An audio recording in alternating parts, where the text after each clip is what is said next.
नमस्कार, आप देख रहे हैं सी न्यूज़ भारत और मैं हूं आपके साथ ज्योति अरोड़ा। इस खास खबर में आप सभी का स्वागत है। जलेसर पहुंचे किसान यूनियन किसान के प्रदेश अध्यक्ष सतेंद्र ठाकुर ने किसान नेता राकेश टिकैत को आड़े हाथों लिया है। प्रदेश अध्यक्ष ने टिकैत पर जमकर निशाना साधा है। सतेंद्र ठाकुर ने कहा कि दिल्ली में संयुक्त मोर्चा 2022 के चुनावों का ऐलान कर सकता है। दिल्ली गाजीपुर बॉर्डर पर कर रहे किसान आंदोलन को राजनीतिक आंदोलन बना लिया है, किसानों को गुमराह कर दिया है। कृषि बिल में कोई ऐसी खास कमी नहीं, कृषि बिल किसान के हित में है, लेकिन राकेश टिकैत अपने फायदे के लिए किसानों को गुमराह कर रहे हैं। वहीं विदेशों से आंदोलन के लिए पीएम मोदी की छवि को धूमिल करने के लिए कांग्रेस व विपक्षी पार्टी सहयोग कर रही है। सतेंद्र ठाकुर ने यह भी कहा कि राकेश टिकैत के पिताजी महेंद्र टिकैत पर इतनी संपत्ति नहीं है, लेकिन राकेश टिकैत पर इतनी संपत्ति कहां से आ गई। राकेश टिकैत इस मंत्र को हमें भी बताएं, हमने इस मंत्र का जाप करें और हमारी भी संपत्ति। बड़े प्रदेश अध्यक्ष सतेंद्र ने कहा कि अब उत्तर प्रदेश के चुनाव में कोई भी सरकार आए, हम अपना मांग पत्र उनके सामने रखेंगे। गाजीपुर बॉर्डर दिल्ली का आंदोलन चल रहा है। राकेश टिकैत ये कह रहे हैं कि हम जब तक नहीं हटेंगे, जब तक कृषि कानून वापस नहीं लेगी सरकार, और सरकार की नाक में दम कर देंगे। इस पे आपका क्या कहना है? आप भी किसान नेता हैं और प्रदेश अध्यक्ष हैं। आप ऐसा है कि जो दिल्ली में किसानों का आंदोलन चल रहा है, उसमें जो किसान नेता हैं राकेश टिकैत जी, उन्होंने एक ही रट लगा रखी है कि कृषि कानून वापस हो, कृषि कानून वापस हो, और जैसा देश चल रहा था किसानों का वैसा चलता रहे। लेकिन कृषि कानून में कुछ फ़ायदा कुछ नुकसान भी हैं, लेकिन किसान की हालत तो बहुत ही ख़राब है। इन लोगों को ये कहना चाहिए कि 6,000 रुपये की जगह पे 50,000 रुपये करे सरकार। जिस खेत तक पानी नहीं पहुंच रहा है उस खेत तक पानी पहुंचना चाहिए, किसान को फसल के रेट उचित मिलने चाहिए, किसान को बिजली मुफ्त मिलनी चाहिए। जो मांगे हैं उन तरीके से इनको आंदोलन करना चाहिए। ये आंदोलन जो बनाना चाह रहे थे, ये जिस टाइप का आंदोलन बना रहे थे राकेश टिकैत जी कि पूरे देश में आंदोलन हो जाए, किसान पूरे देश का आंदोलित हो जाए, उसके बाद कभी भी जब भी देश में आंदोलन हुआ है उसमें से एक सत्ताधारी पार्टी निकलती है, जिसमें सत्ता के लालच में वो पार्टियां बनती हैं। और इसका भी एंड वही होगा जो कि उन्होंने जो संयुक्त किसान मोर्चा बनाया है, 22 के चुनाव तक वो लोग आंदोलन करेंगे। जब 22 का चुनाव आएगा उत्तर प्रदेश में, तब वो अपना संयुक्त मोर्चा का सरकार का ऐलान करेंगे कि हम जब सरकार हमारी बात नहीं मान रही है तो हम सरकार बनाएंगे। ये उनकी मंशा है। बिल्कुल 100% ये राजनीतिक आंदोलन है। विदेशों से वो फंडिंग ले रहे हैं और एक अकाउंट से ट्विटर अकाउंट पर उन्होंने एक बुक किया है कि हमारे तम्बू बढ़ गए हैं, आंधी में ये हो गया वो हो गया। उस पर क्या कहना है आपका? क्या विदेशों से फंडिंग मिल रही है क्या? देखिए, फंडिंग तो जब हमारे देश में अंदर के जो आस्तीन के सांप हैं वो इतने ज़्यादा हैं कि उन्हें न तो आप पहचान सकते न हम पहचान सकते। वो हर वक्त उनके दिमाग में एक ही चीज़ चलती है कि हिंदुस्तान को तोड़ा जाए, देश को तोड़ा जाए। जब उनको पता लग रहा है कि देश में ऐसा कुछ अंदरूनी चल रहा है तो विदेशों से फंडिंग भी देंगे, और जो किसान नेता हैं उन्हें बरगलाएंगे भी, उनको बहुत बड़े बड़े लालच देंगे और वो लोग उन लालचों में फंस जाते हैं। जमीन का कब्जा कर लिया है राकेश टिकैत ने, बुलडोजर चलवा दिया मुजफ्फरनगर में। आप किसान नेता हैं और आप क्या मदद करेंगे उन गरीबों की? देखिए, जब वो हम लोगों के पास आएंगे और कहेंगे तो हम जाएंगे मुजफ्फरनगर। सीएम योगी जी से गुहार लगाई है गरीब परिवार ने कि राकेश टिकैत एक बड़े किसान नेता हैं वैसे तो, और वो गरीबों के भी पास आने पर बुलडोजर चलवा रहे हैं मकानों पे। देखिए, राकेश टिकैत जी के जो पिताजी थे महेंद्र सिंह टिकैत, उनके पास कुछ नहीं था। अब कहने का तात्पर्य ये है कि इनके पास करोड़ों की संपत्ति है, इनके पास 300-400 बीघा ज़मीन है, और ये इतना इन्होंने कौन सा इनके पास वो है अदरक बोते हैं कि जिसमें से ये इतनी जल्दी तरक्की कर ली। और किसान तो तरक्की नहीं कर पा रहे हैं देश के, लेकिन ये इन्होंने इतनी जल्दी कैसी तरक्की कर ली, ये वो मंत्र हमें भी बता दें, हम भी तरक्की कर लें। अच्छा, आप लोगों ने तो समर्थन किया है केंद्र सरकार का जी, कृषि कानून का समर्थन किया है जी। आपकी मतलब मांग क्या है? देखिए, हमने कृषि कानून का समर्थन इसलिए किया था कि उसमें कुछ अच्छाइयाँ भी थी, कुछ खराबियाँ भी थी। जब कृषि मंत्री नरेंद्र सिंह तोमर जी से हमारी मुलाकात हुई तो वो सारी बातें हमने उनसे बैठ के की। लेकिन ऐसा नहीं है कि हमने सरकार का समर्थन किया तो हम आंदोलन नहीं करेंगे। हमारे क्षेत्र में, जिस क्षेत्र से मैं आता हूँ, जलेसर क्षेत्र पड़ता है मेरा, एटा डिस्ट्रिक्ट पड़ता है, तो इसमें पानी की बहुत समस्या है। इसमें नहर बम्बों में पानी नहीं है। अब एक पूरे उत्तर प्रदेश की समस्या है, उसके लिए हम लोग पूरी टीम तैयार करके आंदोलन करना चाह रहे हैं कि जो ट्यूबवेल हैं उन पर सरकार मीटर लगा रही है।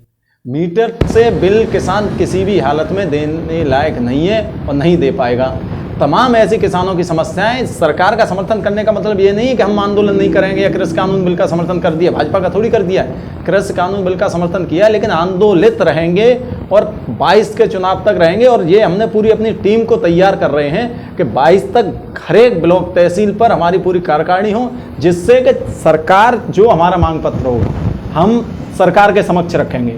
जो भी पार्टियां चुनाव में आएंगी, चाहे अखिलेश जी आएँ, मायावती जी आएँ, माननीय योगी जी आए, जो भी चुनाव में आएंगे हम सबके सामने, कांग्रेस आए, यानी जो भी पार्टियां चुनाव में आएंगी हम सबके सामने अपना मांग पत्र रखेंगे। ये हमारा मांग पत्र है। जो हमारे इस मांग पत्र पर खरा उतरेगा वही उत्तर प्रदेश पर राज करेगा। योगी मोदी को हराऊंगा मैं। योगी मोदी को देखिए, उनकी मंशा अलग है, उनका राजनीतिक स्टैंड बना लिया उन्होंने। या तो वो 2022 के चुनाव तक किसी मंच पर आपको राजनीतिक मंच पर खड़े दिखाई देंगे, या वो अपनी ये संयुक्त मोर्चा जो बना के घूम रहे हैं उसकी अपनी सरकार बनाने के लिए चुनाव आयोग जाएंगे। अब हो सकता है करा भी लिया हो, चुनाव आयोग में रजिस्टर्ड कराएंगे और फिर कहेंगे कि हम उत्तर प्रदेश में चुनाव लड़ेंगे। और ये इनका आंदोलन 22 तक चलने वाला है। जब तक यानी पश्चिमी उत्तर प्रदेश में किसानों को गुमराह कर रहे हैं, किसानों को गुमराह कर रहे हैं। और जहां तक है पश्चिमी उत्तर प्रदेश में हो सकता है भाजपा को थोड़ा बहुत ये नुकसान पहुंचाएं, किसी को भी नुकसान पहुंचाएं, वो ये कोई लेना देना नहीं है किस पार्टी को पहुंचाएंगे, लेकिन ये पूरा राजनीतिक स्टैंड है।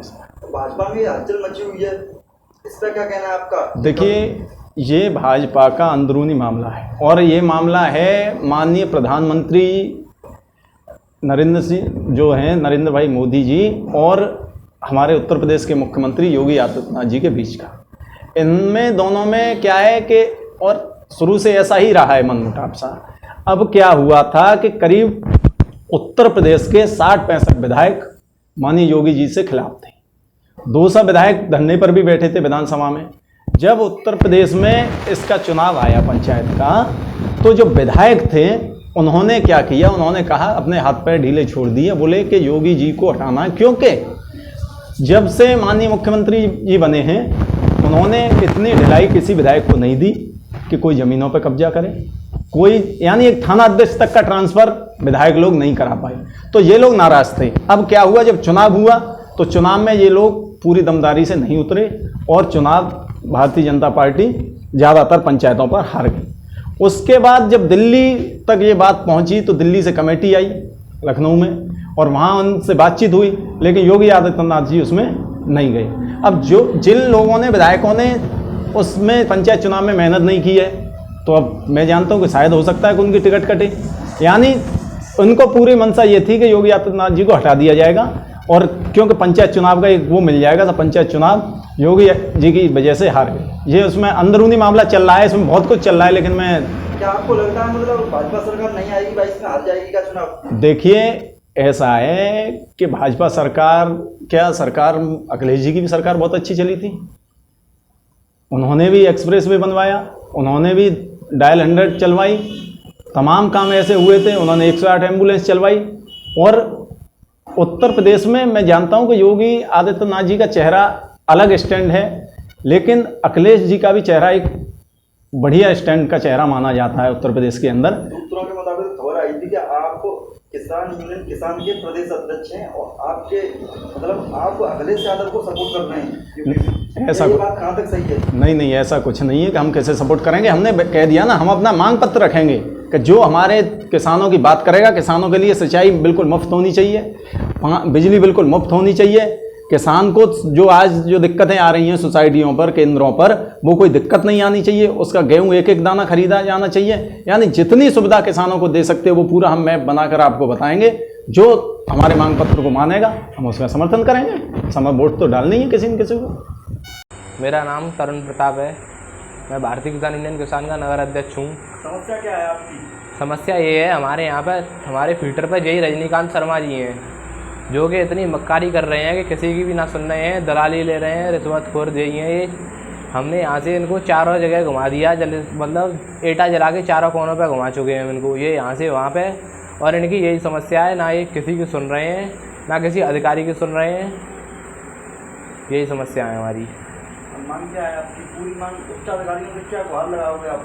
उच्च अधिकारियों से हमने ये गुहार लगाई है कि यहाँ पे इनका ट्रांसफ़र करवाया जाए और किसी बढ़िया जई को यहाँ पे तैनात किया जाए। कौन से फील्डर का मामला है? ये फीटर जलेसर ITI फीटर का मामला है। एटा से सी न्यूज संवाददाता लखन यादव की रिपोर्ट। खास खबर में फिलहाल के लिए इतना ही। देश दुनिया की तमाम बड़ी खबरों के लिए आप देखते रहिए सी न्यूज भारत।